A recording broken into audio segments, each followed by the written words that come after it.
Hello again, Pastor Deborah for Agape Love, Love is Here Ministries. And this is series 2 of mental health and the forever person. In the first series, which had 7 episodes, we talked about a new math, called 1 plus 1 plus 1. This series, which is beginning today, and it'll have many different episodes in it, is entitled The Three Realms. This is going to be a little introduction into these episodes that are coming. Oh my goodness, I got started a little bit early. People are still finding their seats. Okay, oh my goodness. Got a lot of people here today from all over the world because the videos are starting to get known, and some of my stories, they're incredible, are starting to be heard because they have been silent for many, many years. But this new series of both the webcams and the podcast, Mental Health and the Forever Person. This new series, like I said, is entitled The Three Realms. In these episodes, which will be quite a few, we're going to dig a little deeper into ourselves and the three realms that our mental health and our forever person live in. The first realm, which many of us are very aware of, is called the realm of the natural, the physical body, the temporary realm, the realm that we can see out here. And when you look at people, that's what we see. So that's going to be the first realm. And I'm going to break it up into several episodes to go through it and then talk about the professions that deal with mental health, some of the history of mental health, and some of the different terminology and definitions, because it's very real vital for you in your learning to understand terms and definitions. Most of us don't know what the people are talking to us, the doctors or our therapists in the mental health world. They sort of know. Not a lot of people have a lot of history of it. We're getting it in bits and pieces all over. A lot of wonderful sayings on LinkedIn, a lot of posts. A lot of people are trying so hard to encourage us and give us words and give us some life skills and life coaching to help us. But it's hard when you only have so many nanoseconds on LinkedIn for a post. Or you go to your therapist or your psychiatrist or your primary care physician, and they're under a lot of time pressure, and they got to sort of move us in and move us out. So we're going to talk about in the first set of episodes that area of the three realms. The second realm will be the realm of your soul, which, as I have taught you before, has a conscious awareness part and a subconscious part. And we're going to talk about precepts and concepts and beliefs and thoughts and your mind and pictures and your five senses and how all of that is more intricately involved in your mental health. It should be pretty exciting if you've never studied it. Then the third realm is the realm of the spirit. It is the realm that the forever person lives in. Now, a lot of people know about it. I see them all the time in that realm. It's not a spooky realm, but some people make it very spooky, and it's very much with us here on planet Earth. It has good stuff and bad stuff in it. That is where our forever person lives. And I'm going to go into a little bit more detail about the forever person and how he is related to and how he is affected by, and how the world, the realm of the natural, the physical body, and the soul affect it. So that all three realms are involved in mental health. And they're all involved in the healing part of it. And so I wanted to just give you this introduction before I get started with episode 1, so you'll be aware of what's coming. There'll be lots of different episodes. You know me, I like to talk a lot. And I have a lot of people listening, and they're here with us now. And so I just wanted to let you know, welcome again to a new series of mental health and the forever person, the three realms. It will be up on the webcam, on YouTube, on the website, www.agapeloveishere.org. It will be put on the podcast of Mental Health and the Forever Person, which you can get to from the website. And I will also podcast it on out, and so you can listen to it wherever you are. And so this is real vital because the world and all of humanity are dealing with the mental health and the forever person. Those two realms are connected. They are on planet Earth. And we have so many issues, and everybody, every nation, every organization, the UN, every loving faith-based person, every loving faith-based, every religion, everybody's trying to solve these problems. So I'm trying to come in and just give you some basic information that when you're out there and you're trying to get healed or find a proper person to help you, that you'll have a little bit of information, that you can ask some intelligent questions. You can research all this out. A lot of it's on YouTube. It's out on the internet, Wikipedia. So you become an informed person so you can know how to find the healing that you need. And a little bit more about the mental health and the forever person. So this is the introduction to the new series of mental health and the forever person, the three realms.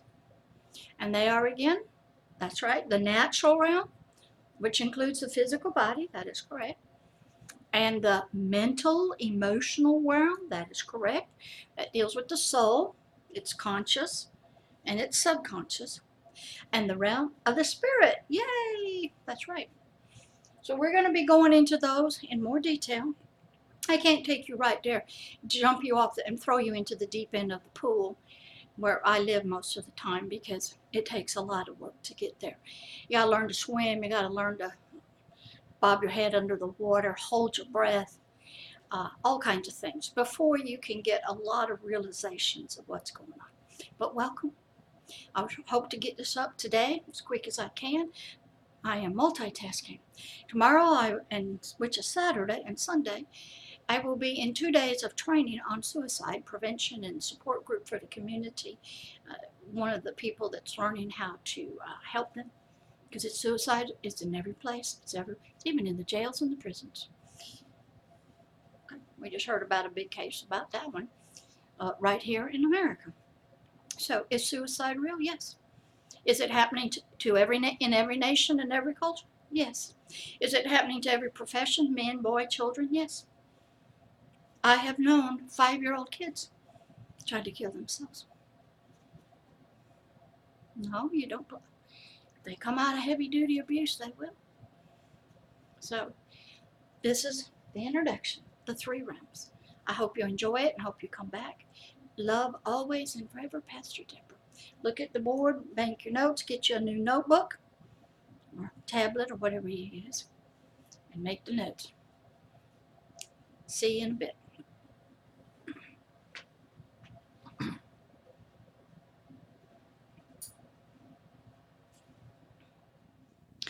Hello again. This is Pastor Deborah. This is episode 1 of series 2 of the mental health and the forever person, the three realms. Before I get started, I wanted to check with all my ushers and all of my helpers to make sure that everybody is here, seated, got pencils and notebooks or laptops, because we are in a special place today. We're in the garden. And we've actually been moved inside from outside. We're in a lovely, lovely building, or you might call it an auditorium. Because in the garden there are many things. There are outside things. There's nature, there's buildings, there's castles and towers. We're actually inside of the castle of the kingdom, where they hold a lot of meetings. And we're going to be teaching today, and I think the King's going to be here, and he's going to be listening, and I'm going to be presenting some things to his people that he has wanted presented for a long, long time to help them, so that when they, excuse me, when they leave the garden, they take that information back with them, back into the earthly realm on earth. So I wanted to first check before we get started. Wilbur, Bluebirds, is everybody in place? They are? Okay. His Majesty is in place also. And the Majesty, the King that sits a lot of times and listens, it's very difficult. I don't know if you've ever been in front of a king or a majesty or a crown prince and had to present yourself as something, a teacher. Sort of like going on TV, and we hear about going in front of the Shark Tank, in front of these billionaires, and explaining our project or our idea to them, and having them sit in front of us and listen to us, evaluate us, see if we would be a good investment in what we have, and they make decisions very quickly. These people are very used to listening, assessing, and making a quick decision. So today, I have been privileged to be brought before the King, the Ancient One, and he is sitting and listening. Also, he's way in the back. And he's watching to see who's here, how many people are coming, if what he is doing is reaching their spirits. And this area that we're going to be talking about today is so important because all of planet Earth, every human being down here is dealing with this subject of mental health. And because he knows and believes that inside every physical body, every human, there is a special person in there that he is trying to reach, called the forever person. And he wants both the forever person and the biological, emotional mind of the soul to get some new information, to learn some things, because they are struggling down here with lack of information. As you know, this is a new series called The Three Realms. This is episode 1. Everybody ready? Your Majesty, may I begin? Okay. To give you a little bit of history, ancient history, in fact, of the three realms, in this episode, episode 1, we're going to talk about the ancient days of mental health. Mental health has been a part of humanity since its very, very beginning. The problems were that nobody really knew where the problems were coming from. What were their origins? Now, I can tell you some stories of how it happened that might help you. In the very beginning of humanity, we all know we got here somehow, some way, some shape or form. And we all know we are born babies. We all come from a womb, even if you got conceived in a petri dish, which I do work with those people. And you are implanted in another person's womb. We know that in the womb, the biological body is growing. All of the organs are being developed. Now, man doesn't really have any say about that. Those are preset laws, government systems that are at work. And even the entire biological body is being formed. Now, lately, they have discovered that when the person is in the womb, it is sensitive to sounds outside of the womb. It can hear the mother's heartbeat. It is sensitive to loud sounds. It might jerk if it hears something.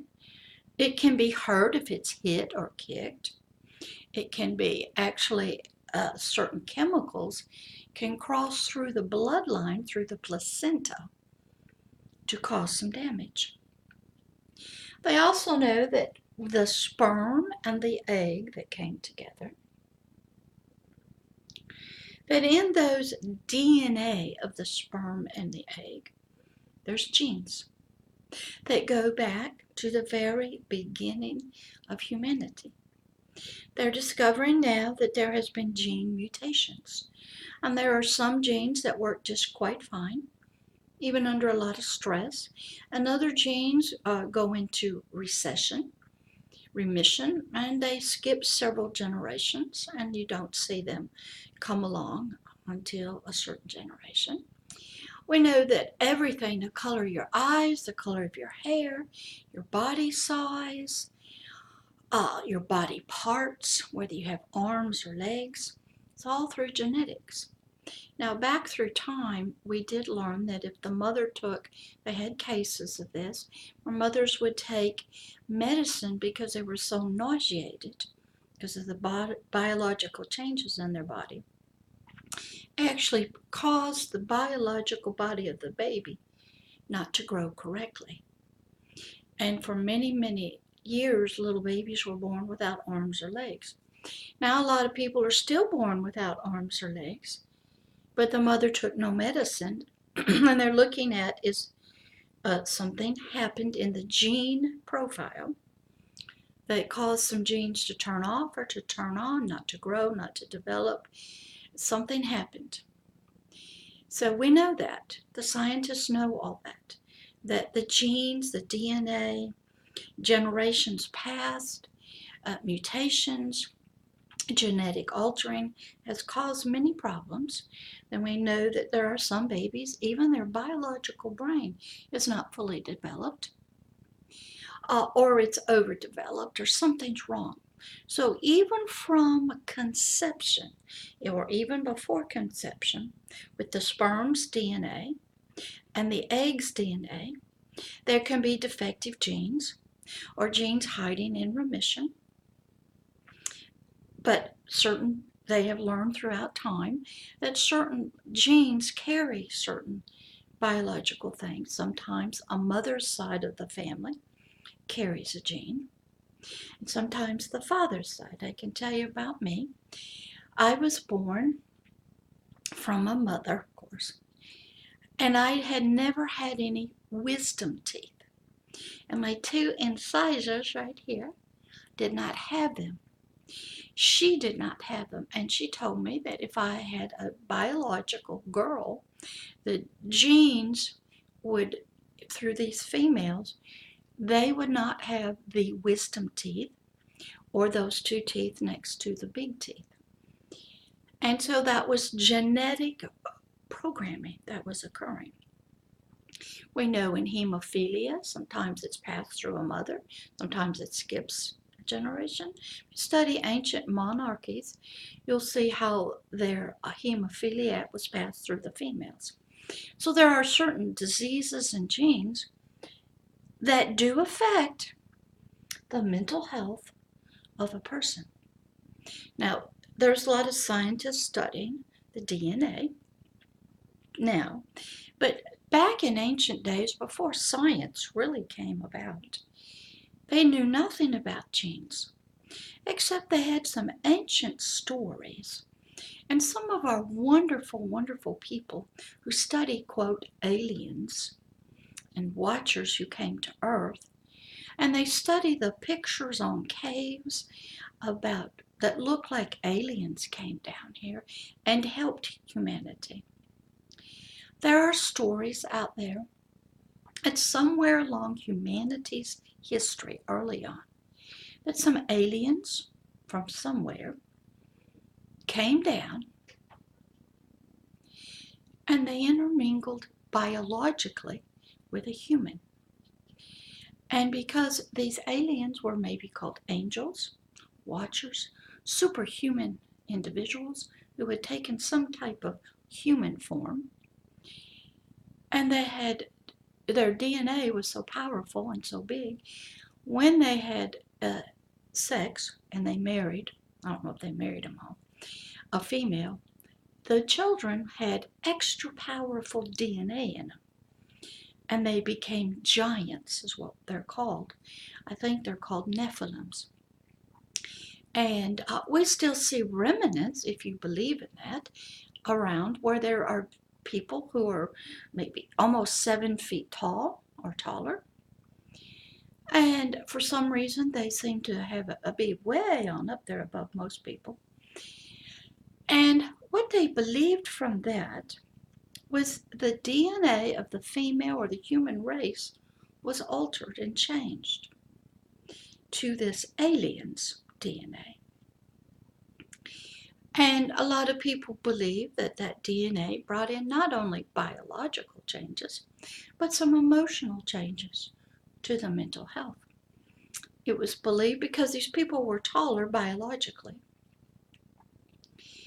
but they had really a big attitude, and they believed they were the master race and the rulers, and they were more powerful physically and in every sort of way.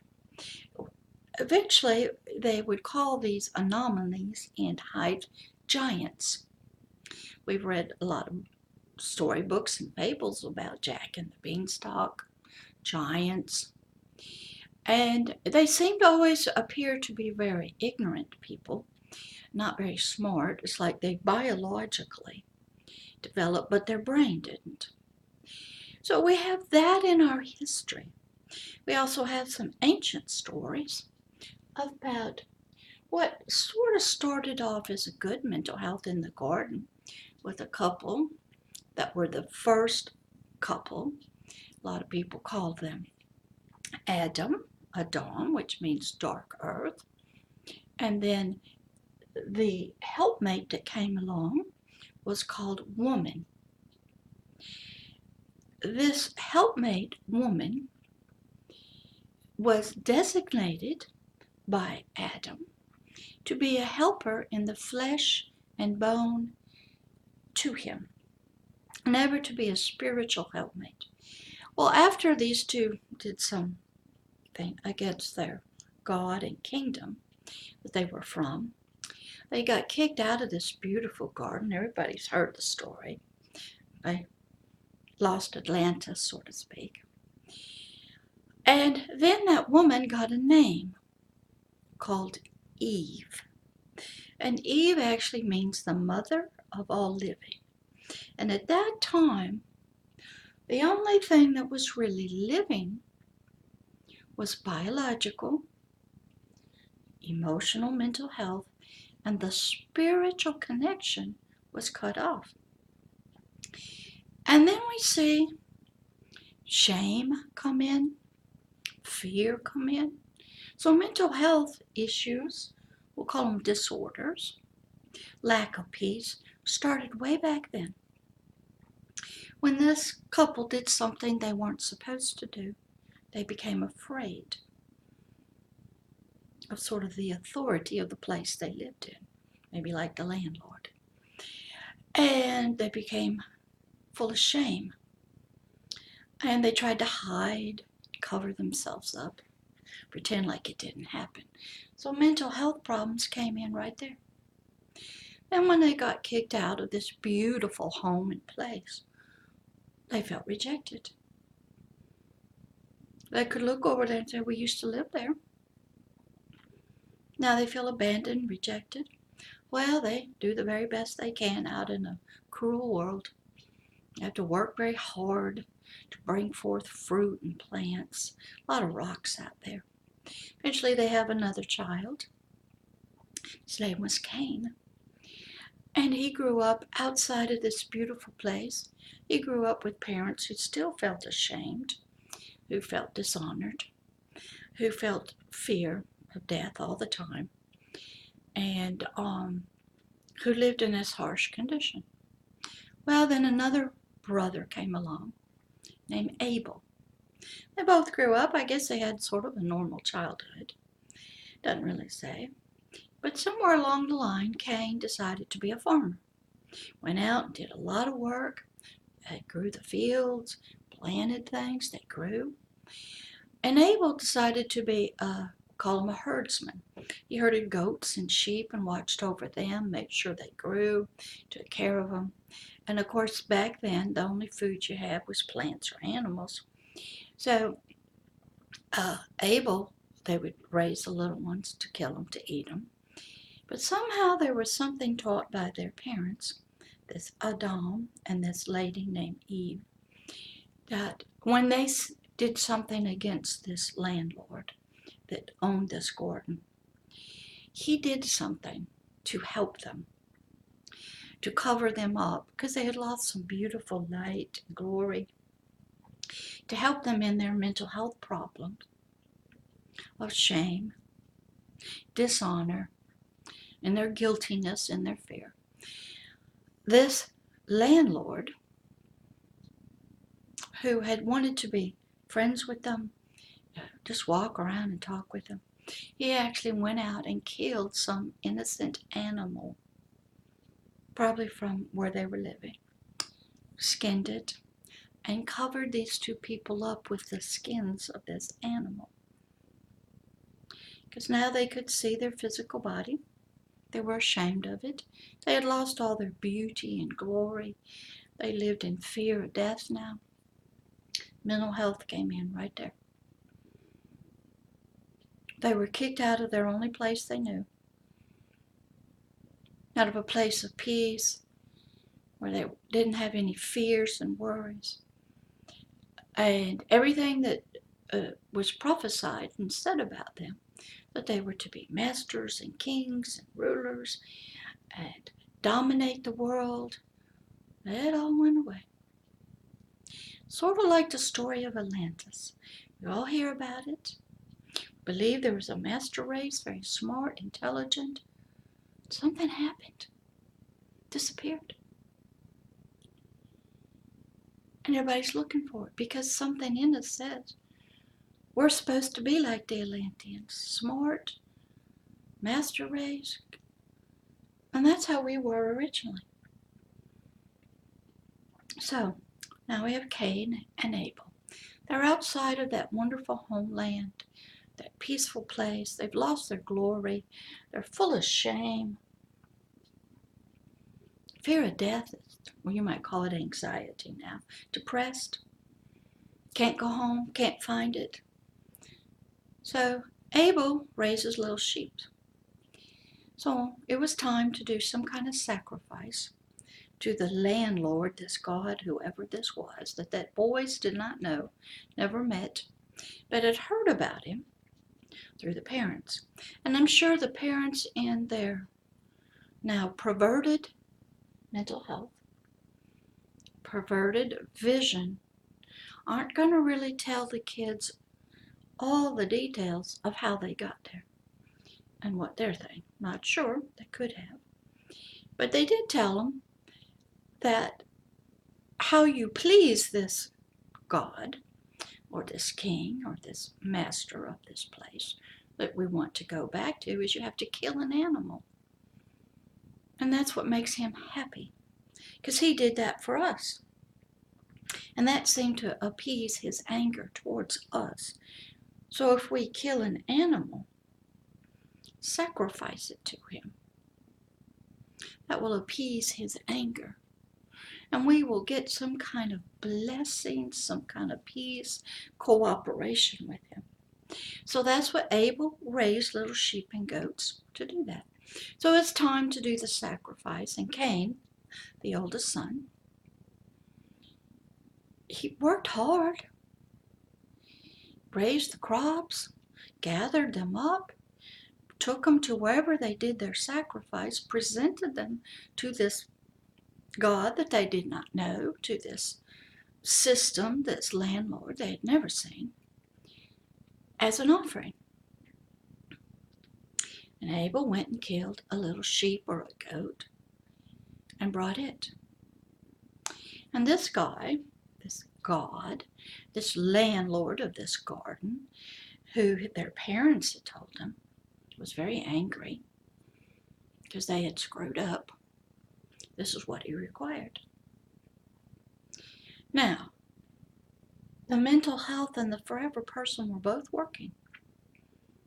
The forever person was sort of in darkness now, and he's trying to regain within himself the peace he had. He's trying to please an authoritative figure. He's trying to have some type of relationship with him that's acceptable. So Cain brings a sacrifice and Abel brings a sacrifice. Now this God, who the boys may known, may not have known, he accepts Abel's sacrifice of an animal. He's pleased with it. But he did not accept Cain's, the wheat and the grain. And what happened was, when we are sort of family, something you do and you work very hard for it, and you expend all your energy and time, and you present it to somebody as a gift, or you give it in love, or you give it because it's expected of you. Or we could say you go to work, two people go to the same job, same work, and one goes willingly, they both go to work, but one produces better and one produces something that the boss did not want. So this Cain's offering was not accepted, did not please this landlord. And he was told that. And what he was also told, hey, if you will do right, and you will do what I expect of you, and you will do it with love and joy, we hear that all the time, if you'll come to work, do your job, do it well, do all that's expected of you with the right attitude, for the right reasons, you will be blessed. But Cain did not like that rebuke. Got mad. Well, he can't touch the landlord. He's sort of just a voice. He's not really in a physical form. It's sort of like now if you have a job and you get an email from your boss. Get an evaluation. Doesn't go well. You have some deficiencies that you need to improve on. You get pissed off. And you get mad. Now, why do you have those deficiencies? Remember, these were young men, probably past their teenage years. They had heard, they'd watched their parents do this. Maybe he wasn't learning. Maybe he was sitting there when Dad was showing him how to do the sacrifice, but he didn't want to do it. He had this streak of rebellion in him. He had this streak, don't tell me what to do. I'm going to go do what I want to do. I want to do for my reasons. Don't know. Now, both food, they both raised crops and animals, both were needed for the physical body of this system. Both had to have both. But the one's sacrifice, his work, was not accepted. Got wrote up. Now, he couldn't get back at the boss. So what he did, he plotted and he planned to take out the object, person who did get a good report, got the blessings, got the gold star, won the first place, got the blue ribbon, got the job advancement, got the love and the blessings of this landlord, this God, which then pleased the parents probably. He got mad at him, which was his brother. So in the mind that had lost this love and light, were never born with it, like Adam was, they plotted a plan to kill Abel, the object of his jealousy. Mental health, not very good in Cain. Death, he felt rejection, didn't like it, angry, going to blame something and kill it because it represented something that was not right with him. We see that all the time. I'll use the police force. The police, law enforcement, can only enforce the laws that the congressmen and the senators have passed. They get lots and lots of training. They do their best with very unruly people. And then somebody doesn't like how they did it. Well, they don't blame the lawyers or the congressmen or the senators who wrote the law. They don't blame the law so much. They blame the enforcers of the law because they're the only ones they can get to. So Cain could not get to this landlord, this god of the garden. Couldn't get him back. Can't really see him, sort of a voice, a light. But he could get his brother, who had received the first place, who had received the blessing, who had received the Father's approval. Now, he wasn't even the firstborn. So what is going on? The mental health was out of balance already. His emotions, his perceptions were already in trouble. He didn't like being rejected after he did a lot of hard work. Maybe he didn't understand what he was to do. Maybe he didn't ask any questions. Maybe he didn't pay any attention growing up. Maybe he was treated differently. He was the firstborn and was able to get away with a lot of things from his parents. And he didn't really learn, and they didn't require him to do anything. And younger brother comes along, and he's different. So Cain plotted to kill his brother Abel. So he proceeds out with mental health. He's going to lie to him and deceive him and take him out into the fields. Just talking away, having a great time, putting on a good front.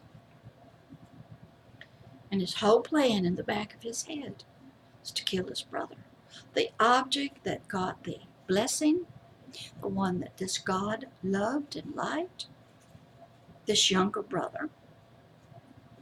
This is within the family.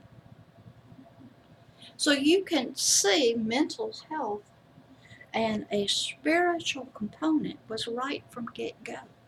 So I don't get upset when we have leaders killing their family members, locking up their family members, killing their own, imprisoning their own family, their cousins, their children. It goes way back there to Cain and Able. That's the beginning. How did that happen?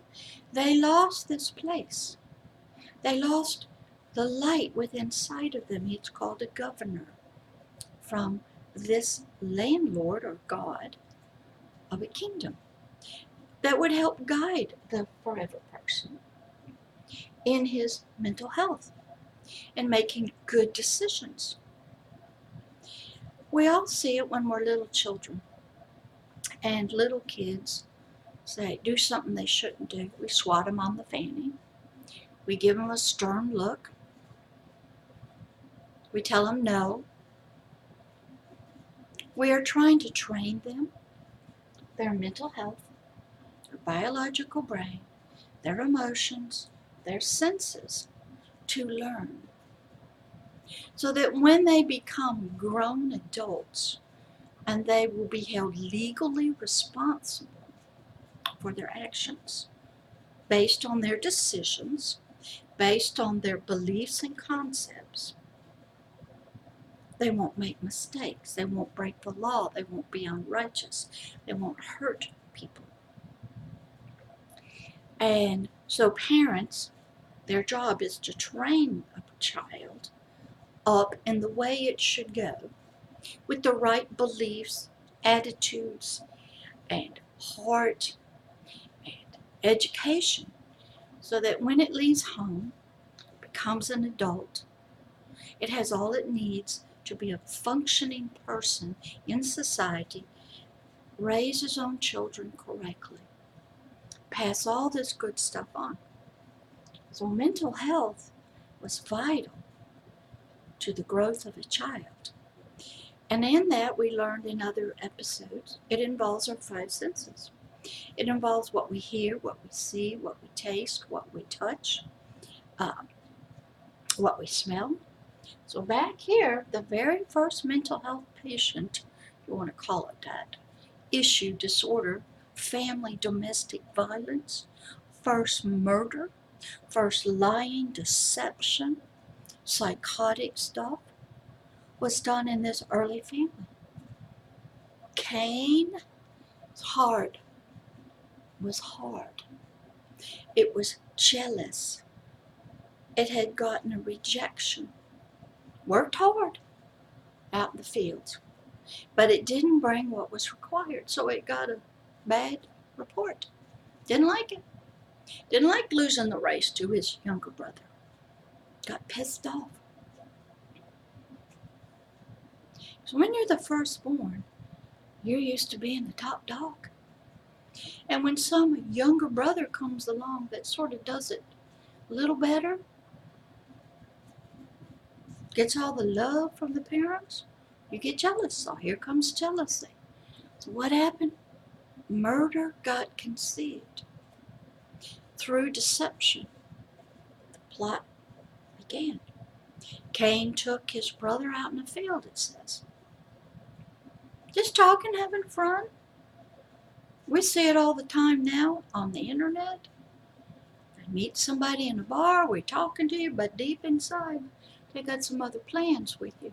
You don't know that. Mental health was at work. So, Cain gets his brother Abel out in the field. They just talking, brother talk, whatever they do.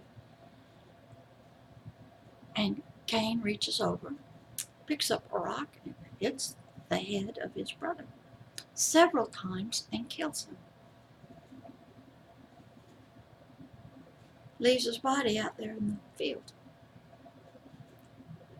Now he thinks nobody saw him, but this God, who was sort of watching over this family, saw it. And he speaks to Cain and he says, "Where's your brother? I hadn't seen him today. Do you know where he's at?" Now this God already knew, but he was going to check out Cain to see, would he tell the truth? Would he speak up, like in a courtroom, and say, "Yes, I know where my brother is. He's dead. I killed him because I got jealous of him, because you chose his sacrifice over mine, and I'm the firstborn, and I should always have my sacrifices be approved. I didn't like it, so I killed him. I left him out there to rot." But he didn't say that. He says to this God, this land, "I don't know where he is. What's the bill? He ain't my business. I don't know where he's at. Am I my brother's keeper? What? Leave me alone." That was his response. First act of murder. Is murder based on a mental health problem? Yeah. Jealousy? Yeah. Lying to authorities? Yep. Not wanting to take responsibility for your actions? Yep. All right here.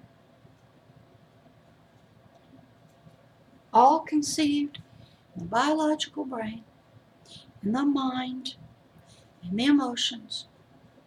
Made a decision, plotted and planned to take another's life. Then lied about it. Do we have that going on today? Yep, sure do. Nothing's changed. Excuse me. So, what happened?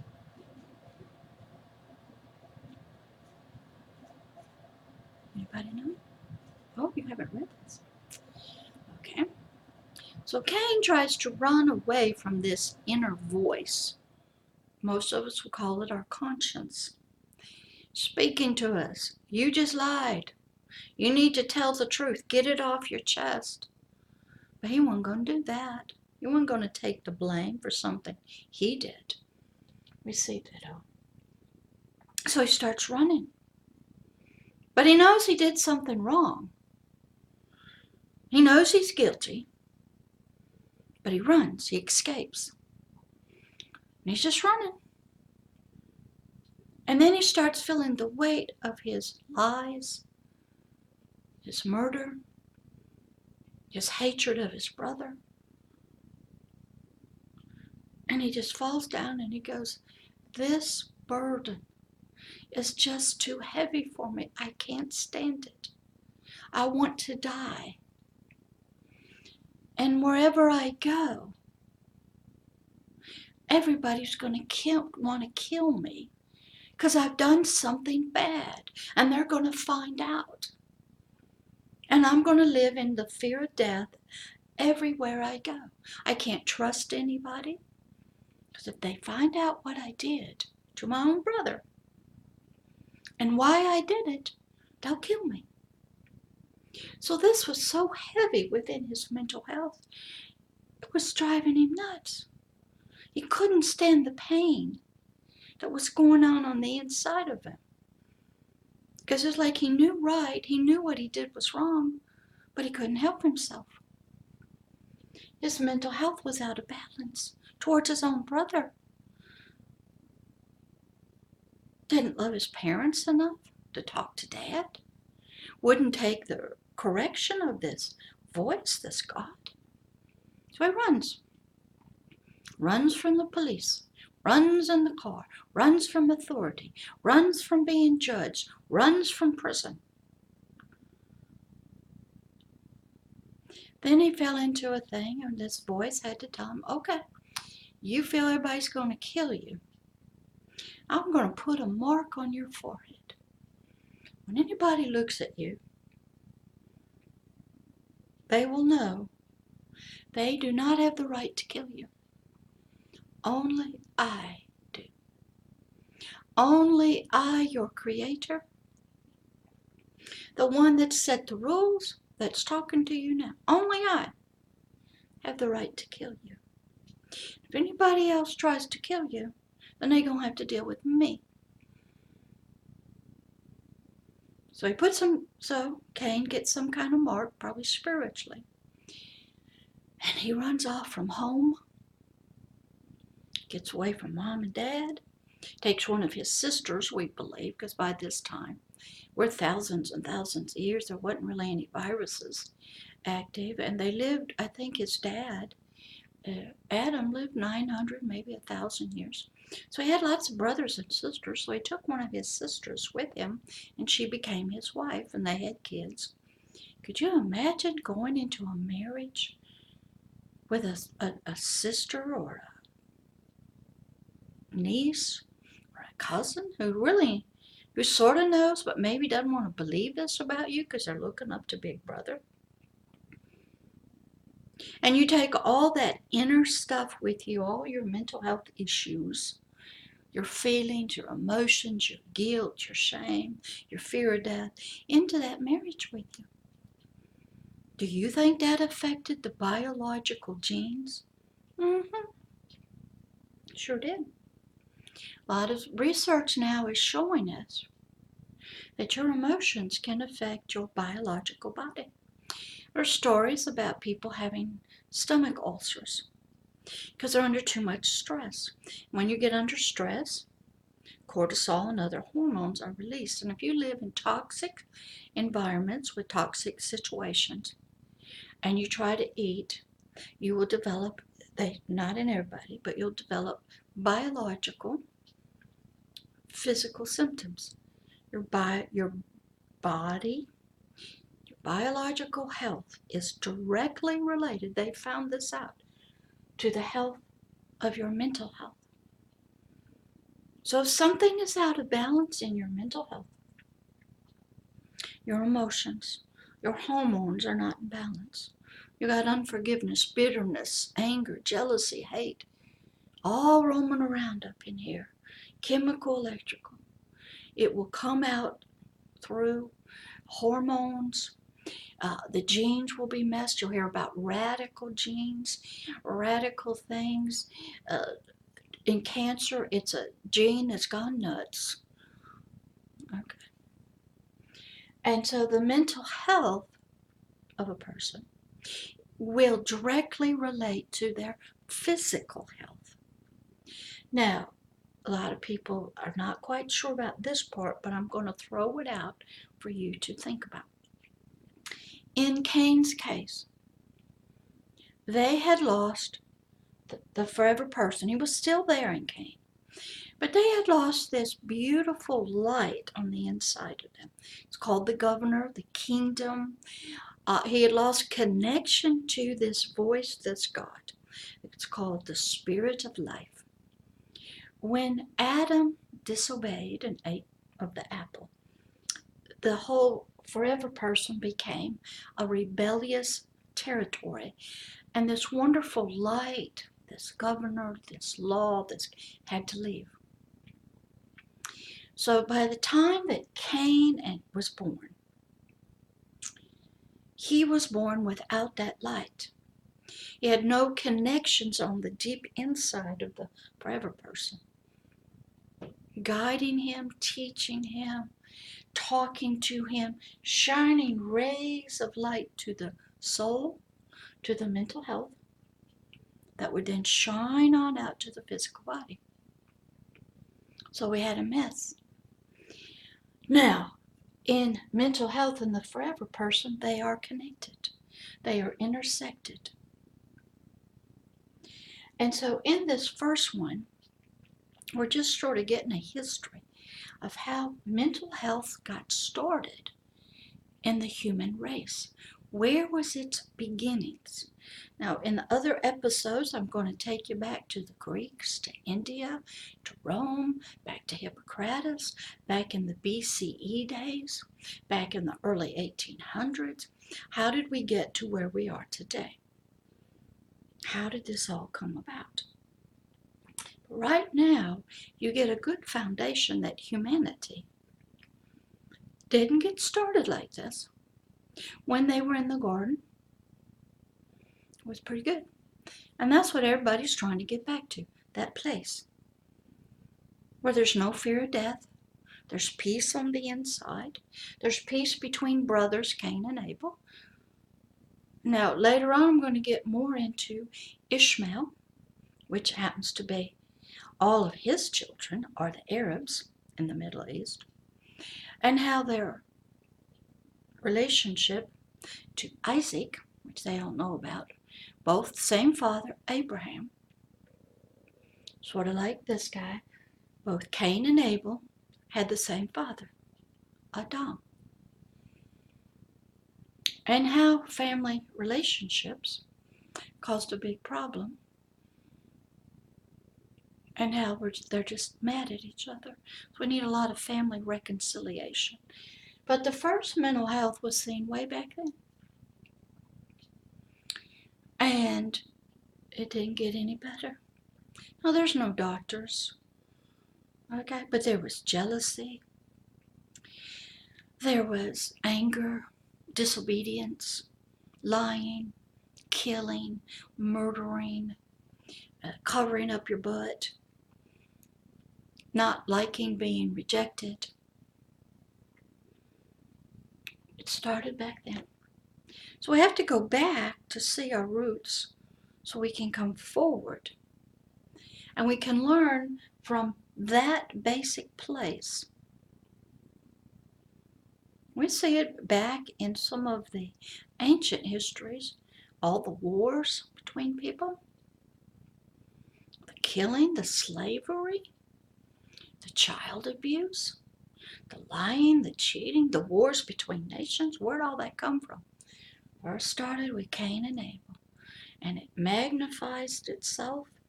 It grows out of that between Cain and Abel, brothers. Had the same mom and dad, but they had no light. One did right, was blessed by something, authority figure. They both worked hard, and their responses were totally different. And one produced a horrible mental health on the inside of a person. Now, nobody knew what was going on the inside of Cain. His brother Abel didn't. I'm sure Cain put on a good front, loved his brother, hugged him, didn't say anything to mom and dad, but was plotting and planning to kill him. We all do this. That is the power of mental health and our soul. Without the love of agape love in it, and be able to say, okay, I didn't do what my parents taught me to do. They taught me to kill an animal, but I brought fruits and vegetables. Now, I worked hard for it. And what did this God say to Cain? He said, look, that's not what I want. Now, if you go and do right, you'll be blessed.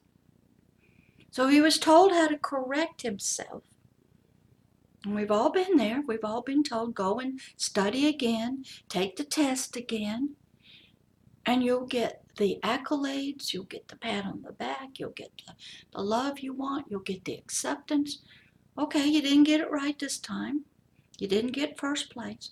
Go back and do it right. So a loving father or God or government said, hey, giving you a warning. Here's your warning ticket. Go and don't speed anymore. Don't drink and drive anymore. Don't text and drive. Don't beat your wife, your kids. Well, that doesn't do it. We're going to put you, give you a ticket. Going to pay some money. That won't do it. We'll put you in jail. Until you go ding dong.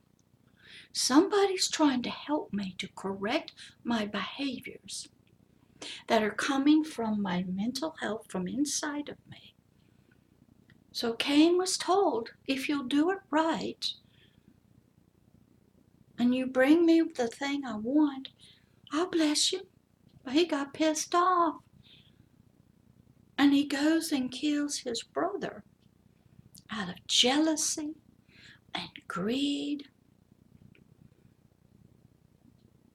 Don't like being told what to do, that what he did was wrong, wasn't good enough. Okay, does that sound like our people we know about today? Killed his own brother. Why? Because his brother was the object of a blessing he didn't get. His brother seemed to listen to dad better. Did it right. Maybe you got a little streak of rebellion in you. Don't want anybody to tell you what to do. And you get jealous because you didn't work as hard as somebody and you don't get the blue ribbon. You didn't get a 100 on the test because you wanted to go play. And the other person studied. But you don't like that. So now you want to just change the rules. And you want everybody to get 100, even if they don't study. Oh, you can't make it into college on your own? Well, we'll get mom and dad to pay somebody some money to break the rules because you can't do it on your own. You need some help. Oh, I want something. I'm going to go find some bad stuff on you. I'm going to blackmail you with it. Then you're going to owe me. And I'll threaten you if you don't do what I want you to do. Is that good mental health? Is that a child of Cain or Abel? So that is where mental health and the forever person's history got started. And then we'll bring it on down in the next episode. Keep on bringing it down till eventually we get down here to modern day. Because it's an exciting, exciting adventure and trip. How it went through the Greeks, India, went through Rome, the early BCE people, what they thought about mental health. They used to believe mental health was a spiritual problem. And then we get into the 1700s, 1600s, and how we get into the 1900s and we get into psychoanalysis and nerves and how we get to today. Because if you're going to be an informed person, whether you're trying to help people or you're trying to get help for yourself and be healed, knowing where the history of everything comes from, you can go and ask people questions. All this is out on the internet, Wikipedia. Type in something, go read. And you'll learn why certain systems believe what they believe. You don't get mad at them. You just try to educate them. So I wanted you to hear about the beginnings, ancient history of mental health and how it is connected to our forever person and our actions and our behaviors and what we do, what we think, how we interact with people. And that's how it sort of got started on planet Earth. Now, none of us were there. We're all having to read books and manuscripts and clay tablets and look on the hieroglyphs, and we're having to look on cave walls, and we're having to read things and interpret things about life in the ancient days. And there's a lot of great movies out there that can help us, and a lot of science fiction movies because they're getting dreams and visions. Because the one who's sitting here, who I'm talking in front of in his auditorium, he wants us to know. He does not want us to be ignorant. Because when you are in ignorance, he calls it darkness. Whatever you have no light and knowledge on can be used against you.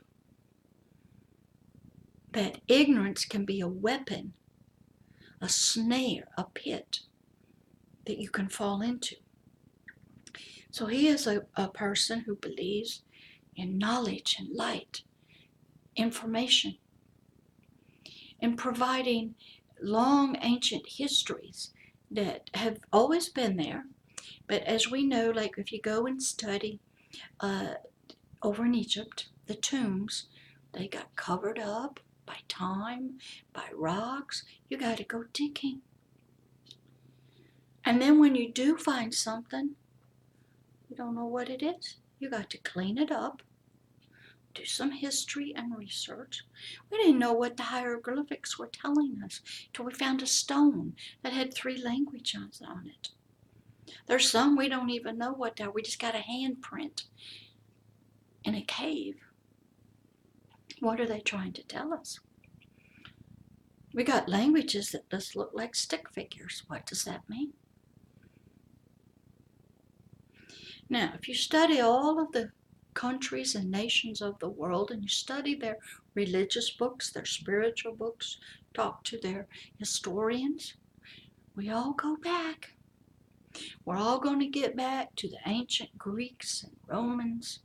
We're going to get back to the ancient days of the Arabs, of Europe. We're going to get on back when the whole planet, all the earth was one. It was called Pangea before it split apart. Because everybody's got a lot of questions. How did all the dinosaurs get everywhere? We got trees that are 4,000 years old, the redwoods. Where'd all that oil come from? We have fossils of seashells and dinosaurs buried in dirt, the glaciers. There was a world, and there were worlds. There was existence and civilizations on the planet before we got here. Sometimes to find out who you are, how your mental health and your forever person works today, you have to go back and see its beginnings. And that's what I did today. So I hope you enjoyed it. I hope all of you come back for episode 2. We'll keep going in this realm, this first realm of the natural, the temporal, and sort of tie things in. And we'll do this for several more episodes. And then we'll go into realm 2 of the soul, and we'll dig a little deeper. People are trying to figure it out. Wait till you've tried to. They have not figured it out. They don't know. We're now into gene therapy.